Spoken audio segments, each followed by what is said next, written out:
James Carter lived a quiet, unassuming life in the small town of Willow Creek, where the days unfolded with the slow predictability of a well-worn routine and the townsfolk greeted one another with warm familiarity. At 35 years old, he had settled into a modest existence as a maintenance technician at the Willow Creek Community Center, a humble building that served as the heart of the town's social fabric. The job wasn't lucrative or prestigious, but it suited James perfectly. He had a knack for fixing things, whether it was a dripping faucet, a wobbly chair, or a flickering fluorescent bulb, and he took a quiet pride in knowing his efforts made life a little better for those who relied on the center. His home, a single-story house perched on the outskirts of town, had once belonged to his parents, who left it to him after their passing. The paint was peeling, the porch creaked underfoot, and the windows rattled in a strong wind, but it was a sanctuary of memories, the hours spent playing beneath the sprawling oak tree in the front yard, the afternoons tinkering with his father in the garage, the evenings listening to his mother's soft-spoken lessons about kindness, hard work, and doing right by others. For James, this simple life was enough. He didn't yearn for riches or recognition. Contentment came from the rhythm of his days, the satisfaction of a task completed, and the sense of belonging to a community that valued his steady presence. Every morning followed the same comforting pattern. James woke before the sun, the cool darkness of his bedroom still clinging to the edges of his awareness as he shuffled to the kitchen. He'd brew a pot of coffee, the rich aroma filling the small space, then carry his chipped mug to the porch. There, he'd settle into an old rocking chair, its wood worn smooth by years of use, and watch the first light of dawn creep over the horizon. The sky would shift from deep indigo to soft pinks and oranges, a quiet spectacle he never tired of witnessing. It was his favorite time of day, a moment of stillness before the world stirred awake and the demands of life took hold. Afterward, he'd climb into his battered pickup truck, its engine rumbling reliably despite its age, and drive into town. His first stop was always the Willow Creek Diner, a cozy spot with checkered floors and a jukebox that hadn't worked in years. Mrs. Larson, the gray-haired waitress who'd known him since he was a boy in short pants, would have his breakfast waiting, a plate of scrambled eggs, 2 pieces of toast, and a crisp strip of bacon. They'd exchange pleasantries, her sharp wit teasing him about the weather, the town's latest gossip, or the upcoming fair, before he paid his bill and headed to the community center. There, his day would fill with small but meaningful tasks, repairing a door hinge for the senior bingo group, unclogging a sink in the kitchen, setting up folding tables for a kids' art class. To an outsider, the work might seem tedious, but to James, it was a source of purpose. His co-workers admired his skill and his heart, often joking that he was the unsung hero keeping the place from falling apart. James had a natural instinct for helping others, a trait so ingrained it felt as effortless as breathing. He couldn't drive past a stranded motorist or walk by a struggling neighbor without offering a hand, it was simply who he was. So, one evening, as he drove home along a winding road that stretched out of town, the sun sinking low and casting golden rays across the landscape, he didn't hesitate when he spotted a car pulled over on the shoulder. Its hazard lights blinked faintly in the dimming twilight, a signal of distress against the backdrop of lengthening shadows. A woman stood beside it, her posture rigid with frustration, her hands fidgeting as if unsure what to do next. James slowed his truck, pulled to the side, and stepped out, the cool evening air brushing against his skin as he approached. "Hey there, need some help?" he called out, his voice warm and steady, carrying the reassurance he'd honed over years of lending aid. The woman looked up, her brown hair tied back in a hasty ponytail, her office attire, a pencil skirt and blouse, slightly rumpled, as though she'd been wrestling with something. Relief flashed across her face, though her eyes flickered with a nervous energy that caught James's attention. "Yes, Please, she replied, her voice trembling slightly. My tire's flat, and I've got no idea how to fix it. I've been trying, but, she gestured helplessly toward the ground, where a jack, a lug wrench, and a spare tire lay scattered in the dirt beside the car, a sleek silver sedan that seemed out of place on this rough country road. James offered her a kind smile, rolling up his sleeves as he stepped closer. No problem at all, he said. I've changed tires more times than I can count. We'll have you back on the road in no time. He knelt beside the car, inspecting the damage with a practiced eye. The tire was completely deflated, the rubber sagging pitifully against the rim. She'd clearly driven on it too long before pulling over. With a calm efficiency, he positioned the jack beneath the chassis, cranked it until the car lifted off the ground, and began loosening the lug nuts with the wrench. The metal groaned slightly as he worked, but it gave way under his steady hands. As he removed the flat tire and reached for the spare, the woman stood nearby, shifting her weight from one foot to the other, her arms crossed tightly over her chest. Thank you so much for stopping, she said after a moment of silence, her voice softer now but still edged with tension. I didn't know what I was going to do out here all alone. James glanced up, wiping a bead of sweat from his forehead with the back of his hand. Glad I could help, he replied, his tone easy and genuine. Name's James, by the way. She hesitated, as if weighing whether to share her own, then nodded.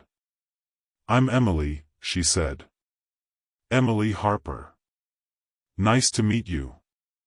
Her words were polite, but there was a strain in them, and she kept casting quick, furtive glances around, her eyes darting toward the darkening woods lining the road. James noticed, but he didn't press. Long day? He asked instead, aiming to lighten the mood as he aligned the spare tire with the wheel studs. You could say that, she replied with a small, forced laugh that didn't reach her eyes. I just moved to the area a few months ago. Still getting used to these back roads, I guess. He nodded, threading the lug nuts back on by hand before tightening them with the wrench. Willow Creek's a good place once you get the hang of it, he said. Folks around here are friendly, always willing to lend a hand. Within a few minutes, the spare was securely in place. James lowered the car back to the ground, gave the bolts a final turn to ensure they were tight, and stood up, brushing the dirt from his hands onto his jeans. There you go, he said, stepping back to admire his work. You're all set now. Just make sure you get that tire replaced soon, this spare's only meant for short distances. Emily let out a long breath, her shoulders relaxing slightly for the first time since he'd arrived. Thank you, James, she said, her voice thick with gratitude. Really, I don't know what I would have done if you hadn't stopped. She reached into her purse and pulled out a small stack of bills, holding them out to him. Please, take this. It's the least I can do for your trouble. James shook his head, his smile gentle but firm. No need for that, he said. Helping someone in a pinch is payment enough for me. She stared at him, her brow furrowing in surprise, then tried again. Are you sure? It's not much, but I'd feel better if you took something. He chuckled softly, waving off her offer. I'm sure. Just drive safe and take care of that tire, that's all the thanks I need. Emily looked at him for a long moment, as if trying to puzzle out what kind of man would refuse money for a good deed. Finally, she nodded, slipping the cash back into her purse. Thank you, James, she said again, her tone earnest. I won't forget this. She climbed into her car, gave him one last look, a mix of gratitude and something he couldn't quite place, then started the engine and drove off into the evening, her taillights fading into the growing darkness. James watched her go, then walked back to his truck, climbing into the driver's seat with a faint sense of satisfaction. As he drove the rest of the way home, he thought about the encounter. Helping someone with a flat tire wasn't unusual for him, he'd done it countless times over the years, but there was something different about Emily. The way she'd kept glancing around, the tension in her voice, it hinted at a story she hadn't told. Still, he pushed the thought aside. People had their own troubles, and it wasn't his business to dig into them. He'd done what he always did, offered a hand and moved on. By the time he pulled into his driveway, the sky had turned a deep velvet blue, stars twinkling faintly above. He stepped out, breathing in the crisp night air, ready for a quiet evening in the warmth of his home. Little did he know, that small act of kindness had set off a chain of events that would soon disrupt his peaceful existence in ways he could never have foreseen. The next morning began like any other. James woke to the sound of birds chirping outside his window, their cheerful trills pulling him from a light sleep. He stretched, rubbed the sleep from his eyes, and swung his legs out of bed, the cool hardwood floor sending a shiver through his bare feet as he made his way to the kitchen. The coffee maker gurgled as it brewed, filling the room with its familiar scent, and he stood by the sink, gazing out the window at his quiet street. A few early risers were out walking their dogs, their breath visible in the chilly morning air, and the neighborhood hummed with the soft stirrings of a new day. Then his eyes caught on something unusual, a sleek black SUV parked directly across from his house.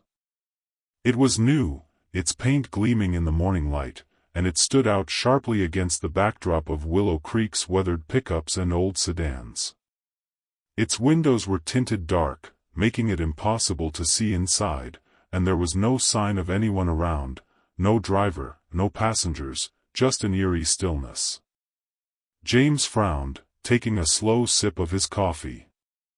Maybe it belonged to someone visiting a neighbor, he told himself, though the thought felt flimsy.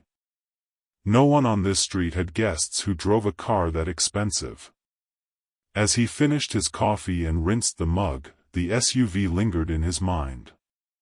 He flipped through the morning paper, trying to distract himself, but his eyes kept drifting back to the window.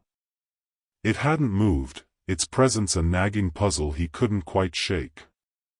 When he stepped onto his porch, keys in hand, ready to head to work, he gave it another glance. Still nothing, no sound, no motion. Shaking his head, he climbed into his truck and drove off, determined not to let it unsettle him. At the community center, the day started as usual. He fixed a leaky faucet in the men's bathroom, its steady drip silenced by a few turns of his wrench, then helped Denise, the receptionist, rearrange chairs for the afternoon book club. They chatted about the weekend forecast, a chance of rain, she said, her tone teasing as she warned him to keep his tools dry. But even as he went through the motions, his thoughts kept circling back to the SUV. It was silly, he told himself, to let it bother him. Probably just a random car parked in the wrong spot. By lunchtime, though, his unease had grown too strong to ignore. He decided to clear his head with a walk to the grocery store a few blocks away, craving a sandwich and some fresh air. The streets of Willow Creek were quiet, the midday sun casting short shadows as he passed familiar storefronts, the bakery with its warm bread smell, the hardware store with its cluttered display of tools. He grabbed a turkey sandwich from the deli counter, paid the cashier with a nod, and stepped back outside, only to stop dead in his tracks. The black SUV was there, parked across the street from the store, its dark shape unmistakable even in the daylight. His stomach tightened, a cold prickle running down his spine. This wasn't a coincidence anymore. Someone was following him. James stood on the sidewalk, the sandwich bag dangling from his hand, staring at the vehicle. His first instinct was to march over and bang on the window, demanding to know who was inside and what they wanted. But caution held him back. What if it was dangerous? What if he was jumping to conclusions? He took a deep breath, forcing himself to think clearly, and decided to test his suspicions. Instead of heading straight back to the community center, he turned and walked in the opposite direction, weaving through town with deliberate steps. He passed the park, where kids chased each other across the grass, their laughter a distant echo, the library, its stone steps worn smooth by decades of use, the barbershop, where old Mr. Thompson waved through the window. Each time he turned a corner, he glanced over his shoulder, his heart thudding in his chest. Sure enough, the SUV was there, trailing him at a careful distance, never too close, but always within sight, its sleek form gliding silently behind him like a shadow he couldn't shake. By the time he looped back to the community center, his unease had hardened into a gnawing anxiety that clung to him like damp cloth. He tried to focus on his afternoon tasks, repairing a loose shelf in the storage room, sweeping the hallway where kids had tracked in dirt, but his eyes kept darting to the windows, half expecting the SUV to roll into the parking lot. When his shift finally ended, he drove home slowly, his hands gripping the steering wheel as he checked his rearview mirror every few seconds. The streets were empty, the town settling into its evening hush, and for a fleeting moment, he thought maybe it was over. But as he pulled into his driveway and stepped out of his truck, his hope dissolved. There it was again, the SUV, parked at the far end of his street, just close enough to be seen, just far enough to stay out of reach. Its dark silhouette loomed under the faint glow of a street lamp, a silent presence that sent a chill through him. That night, sleep was a distant dream. James lay in bed, staring at the ceiling, his mind a whirlwind of questions and half-formed fears. Who was in that SUV? What did they want with him? Every creak of the house made him flinch, every rustle of leaves outside his window sounded like footsteps. He got up, paced the living room in the dark, and peeked through the blinds, the slats casting thin stripes of shadow across his face. The SUV was still there, its tinted windows reflecting the dim light, giving nothing away. He considered his options, each one feeling inadequate. He could confront them, but what if they were armed, or worse? He could call the sheriff. Willow Creek's police were good people, Sheriff Daniels especially, but what would he say? That a fancy car was parked near his house and making him nervous? They'd probably laugh it off, tell him to get some rest. In the end, he sank back into bed, exhaustion dragging him into a restless sleep filled with fragmented dreams of dark vehicles and unseen eyes. The next morning, James woke groggy and unrest, his head pounding as he stumbled to the kitchen. He made coffee more out of habit than desire, the bitter taste doing little to clear the fog in his mind. Sitting at the table, he stared out the window, half expecting the SUV to be gone, a figment of his overtired imagination. It wasn't there. Relief washed over him, tentative but real, though a nagging voice in his head warned it wasn't the end. He went through his morning routine, showering, dressing, grabbing his keys, with a mechanical detachment, trying to shake the lingering dread. But when he stepped outside to head to work, the day took another turn. The SUV was back, parked in its usual spot at the end of the street, as if it had never left. His heart sank, frustration bubbling up alongside the fear. He couldn't keep living like this, constantly on edge, waiting for the other shoe to drop. That afternoon, after a distracted shift at the community center, where he fumbled a simple repair and barely registered Denise's chatter, the SUV was waiting again when he got home. His patience snapped. He stepped out of his truck, his boots hitting the gravel with a determined crunch, and started walking toward it. He didn't know what he'd say or do, but he needed answers, needed to reclaim some control over his unraveling peace. His pulse raced, his palms sweaty as he closed the distance. When he was just a few feet away, the driver's window cracked open, revealing a shadowy figure inside, a vague outline of a person, features hidden in the dim interior. James opened his mouth, ready to demand an explanation, but before a single word could escape, the engine roared to life. The SUV lurched forward, tires screeching against the pavement as it sped down the street, turned the corner, and vanished from sight. James stood frozen, his breath ragged, the confrontation slipping away like sand through his fingers. He trudged back to his house, the weight of the unknown pressing heavier than ever. Whatever this was, it was far from over. The next day brought the first real answers, though they only deepened the mystery. James was on his porch, sipping coffee and trying to piece together his scattered thoughts, when the SUV rolled up again. This time, it didn't linger in silence. Two men stepped out, their sharp black suits and polished shoes starkly out of place against Willow Creek's dusty simplicity. The older one, with slicked-back gray hair and a smooth, confident demeanor, approached first, his associate, a younger man with a steely gaze, following close behind. "Good morning, Mr. Carter," the older man said, his voice polished and precise, like a salesman pitching a deal. "My name is Robert Ellis, and this is my associate, Mr. Hayes. We represent the Blackwell family." James crossed his arms, his wariness sharpening into a defensive edge. "The Blackwell family?" he asked, the name sparking no recognition. "Who's that?" Robert's smile was thin, practiced, and didn't quite reach his eyes. "I believe you had a brief encounter with one of their members 2 nights ago," he said. "Miss Emily Blackwell. She's the daughter of Daniel Blackwell, a prominent businessman, a billionaire, to be exact."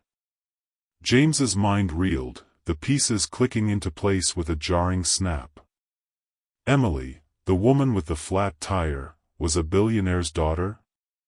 "I didn't know who she was," he said slowly, his tone guarded as he processed the revelation. "I just helped her change a tire." Robert nodded, as if he'd expected that response.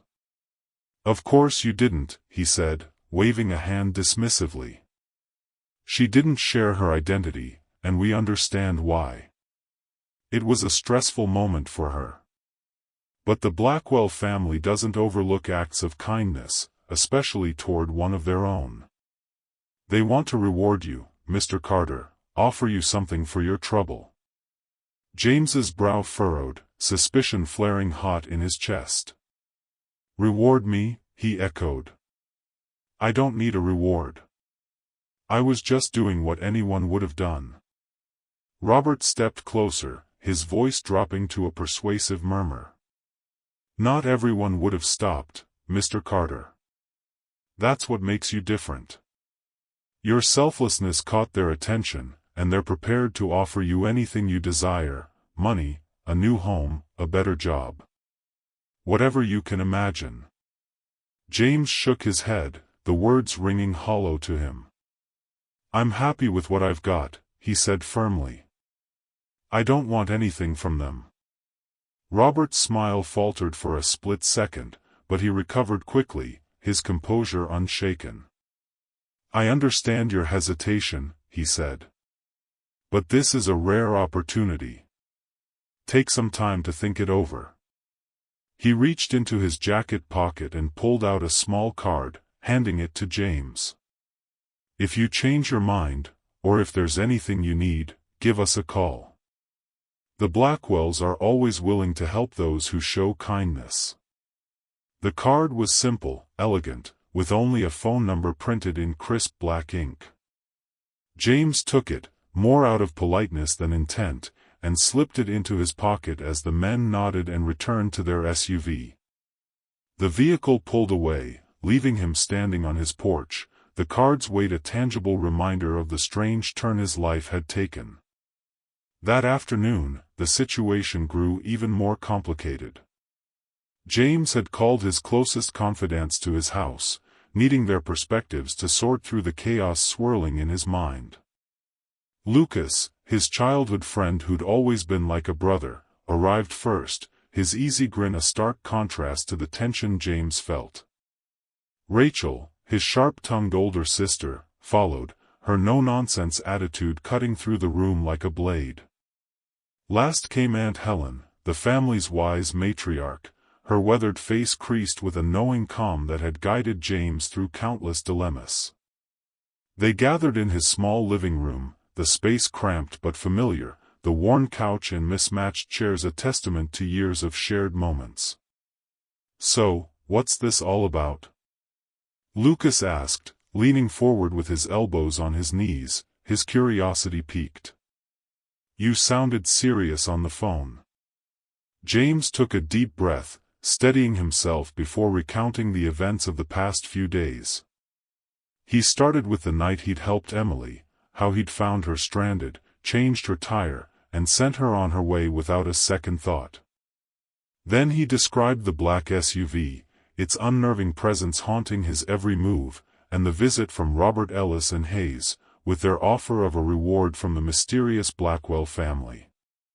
As he spoke, he watched their reactions, Lucas's brow furrowed in thought, Rachel's eyes narrowed with suspicion, Aunt Helen nodded slowly, as if she'd already guessed where the story was heading. When he finished, a heavy silence settled over the room, the weight of his words sinking in. Rachel broke it first, her voice sharp and direct. "So, let me get this straight," she said, crossing her arms. "You helped some rich girl with a flat tire, and now her billionaire family's sending fancy men in suits to your house with a blank check? That's what you're telling us?" James nodded, though the doubt in his own voice was evident. "That's right. But I told them I wasn't interested. I don't trust it, something about the whole thing feels off." Lucas let out a low whistle, leaning back in his chair. "Man, that's wild," he said. "I mean, they're offering to change your life, James. You could have money, a big house, whatever you want. And you just said no?" Rachel shot him a glare. "Of course he said no," she snapped. "You don't get something for nothing, especially not from people like that. There's always a catch." Aunt Helen raised a hand, her voice calm but firm, cutting through their bickering. "Hold on now," she said. "Let's not argue. James, you did what you thought was right, and that's why you're wrestling with this.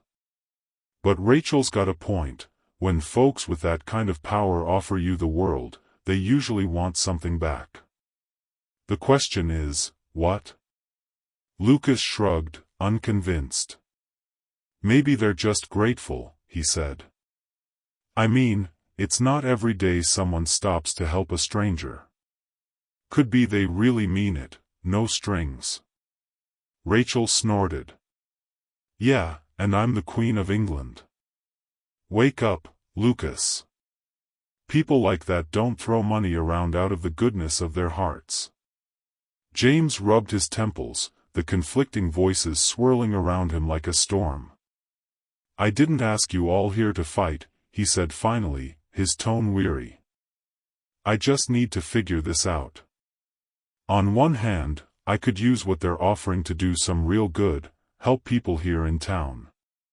But on the other, I don't know what it'd cost me, and that scares me." Aunt Helen reached over, placing a comforting hand on his arm, her touch grounding him. "You're a good man, James," she said softly. "You've always lived by what's right, not what's easy. Whatever you decide, think about what you'd be giving up, not just what you'd gain."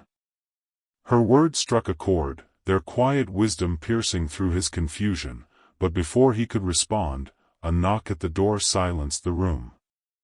James stood, his heart thudding as he crossed to answer it.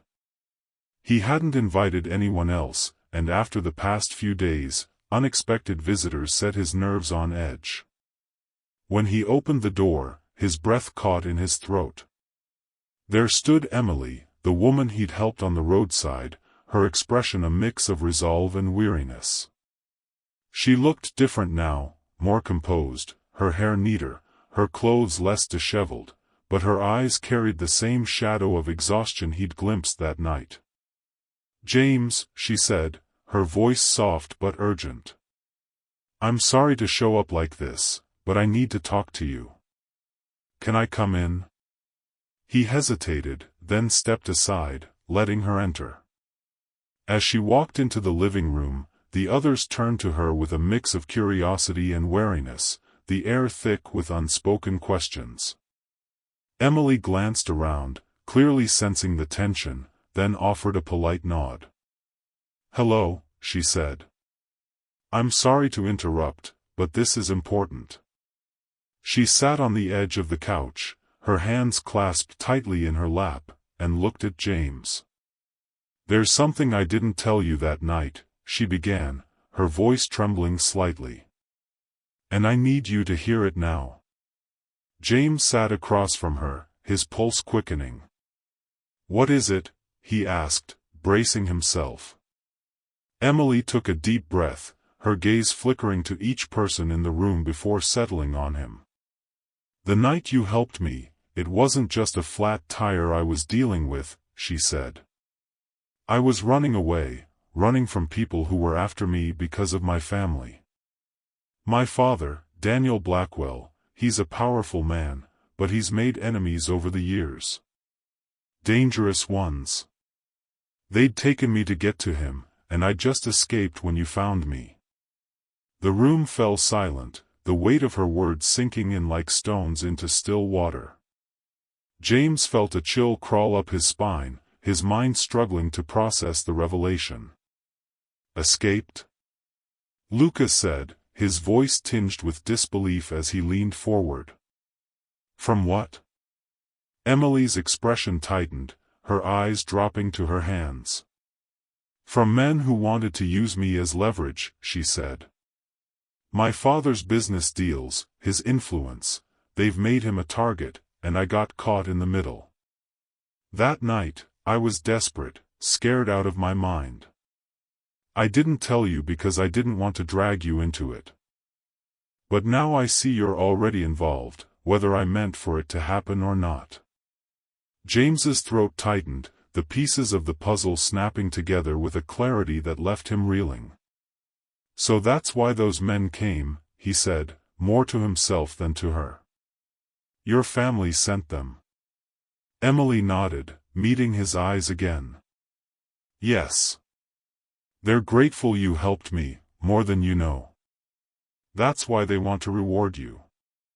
But I came here to warn you, James. Accepting their offer might pull you into something bigger, something dangerous. My family isn't bad, but they're powerful, and they're desperate to protect me. That can come with consequences you might not be ready for." Rachel leaned back, her arms still crossed, her tone sharp.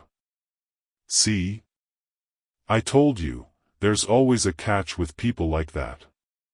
Lucas frowned, unconvinced. "But if they're just trying to say thanks, maybe it's not all bad. I mean, they could really help you, James." Aunt Helen's voice cut through again, steady and wise. "It's not about what they're offering," she said. "It's about what it'll cost him. Power like that doesn't come free, and you know it." Emily looked at James, her expression softening with a mix of guilt and gratitude. "I can't tell you what to do," she said. "But whatever you decide, make it for yourself, not them. Don't let their world swallow yours. And James, thank you. What you did that night meant more than you'll ever understand. You didn't just fix my tire, you gave me a chance to get away from something dark." Her words hung in the air, heavy with sincerity, and James felt them settle deep in his chest.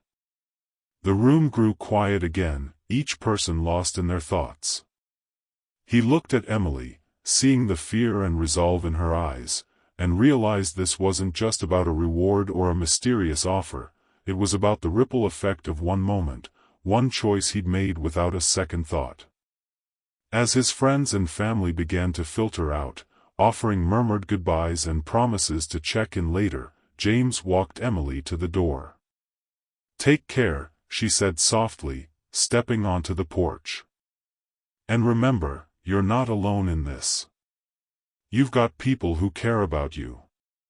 He nodded, watching her disappear into the evening, her figure fading into the twilight. Alone in his house, James sat on the couch, the silence pressing in around him. Emily's warning, his family's advice, the Blackwell's offer, it all swirled in his mind, a tangle of possibilities and risks. He knew he couldn't rush this decision. It wasn't just about him anymore, it was about what he valued, what he stood for, and what he might become if he let himself be drawn into a world he didn't fully understand. The night stretched on, the shadows lengthening across the floor, and James remained lost in thought, weighing the path ahead with a careful, deliberate resolve. The following morning, James woke early, the first light of dawn filtering through his curtains as he lay in bed, staring at the ceiling. Sleep had come in fits and starts, his mind too restless to settle. He rose, made coffee, and sat at the kitchen table, the events of the past few days replaying in an endless loop. The black SUV, the men in suits, Emily's confession, it all felt surreal, like a story happening to someone else. But it was his life now, and he had to decide what to do with it. The offer from the Blackwells was tempting in a way he hadn't expected, not for personal gain, but for what it could mean for Willow Creek. With their resources, he could build something lasting, something that could help the people he cared about. Yet Emily's words echoed louder, the danger, the cost, the loss of the simple life he'd always known. After hours of turning it over in his mind, James reached a decision. He pulled the card from his pocket, its edges slightly worn from being handled, and dialed the number. His voice was calm but firm when Robert Ellis answered. "I've thought about your offer," he said. "I'll accept it, but on my terms. I don't want money or a house for myself. I want you to build a community center here in Willow Creek, bigger than what we've got now, with programs for kids, training for adults, support for families. And I want a scholarship fund for the kids who can't afford college. That's my price." There was a long pause on the other end, the faint sound of muffled discussion filtering through, before Robert replied. "That's an interesting proposal, Mr. Carter," he said, his tone laced with surprise. "We'll need to discuss it with the family, but I believe they'll see the value in it. We'll be in touch." Days turned into weeks, and the Blackwells came through. They agreed to James's terms, and soon, plans were underway. Architects arrived in Willow Creek, their blueprints sprawling across tables in the old community center as James sat with them, offering input based on what he knew the town needed. Construction began on a new building, a modern, welcoming space with classrooms, a gym, a kitchen, and a clinic. The scholarship fund took shape too, its first recipients chosen from among the town's brightest, most underserved students. James threw himself into the work, meeting with contractors, coordinating with local leaders, ensuring every detail aligned with his vision. The black SUV became a familiar sight again, but its role had shifted. Now it delivered supplies, its once ominous presence transformed into a practical tool for the project. The new Willow Creek Community Center opened its doors a year later, a beacon of hope in the heart of town. James stood at its entrance on the first day, watching as kids ran inside for after-school programs, adults signed up for job training, and families accessed free health checkups. The scholarship fund sent its first students off to college, their tearful parents hugging James in gratitude. He didn't expand the effort beyond Willow Creek, as the original tale might have suggested. Instead, he focused on deepening its impact, ensuring every resource served his community's needs. Emily visited often, her initial wariness replaced by a quiet pride in what they'd built together. She organized fundraisers, her connection to the Blackwells a bridge James used carefully, keeping their influence at a distance. A challenge came when local businessmen saw the center as a profit opportunity. They approached James with slick smiles, proposing paid programs that would line their pockets while draining the center's purpose. He refused, their greed clashing with everything he stood for. When they pushed harder, spreading rumors about his motives, James called a town meeting. The center's main hall filled with residents, farmers, teachers, parents, kids, all watching as he laid out the books, every dollar spent, every life touched. "This place isn't for sale," he said, his voice steady. "It's ours." The townsfolk rallied behind him, their support drowning out the businessmen's schemes. The threat faded, defeated by transparency and trust. Years passed, and on a crisp autumn afternoon, James sat on his porch, the old rocking chair creaking beneath him as he watched kids play basketball on the center's court across the street. Their laughter filled the air, a sound that warmed his heart. Emily joined him sometimes, sipping tea and reminiscing about the night that started it all, her flat tire, his kindness, the unexpected path it forged. The Blackwells sent representatives occasionally, impressed by his work, but James kept his focus local, his life rooted in Willow Creek. He still lived in his modest house, still stopped by the diner to chat with Mrs. Larson, still fixed leaky faucets for neighbors. His world had grown, but his core remained unchanged. The center wasn't a monument to him, it was a testament to what one act of compassion could spark when nurtured by a community. As the sun set, casting golden light across the town he loved, James felt a deep peace. His life had shifted in ways he'd never imagined, but at its heart, he was still the man who'd stopped to help a stranger on a lonely road, driven by a simple belief: doing good was its own reward.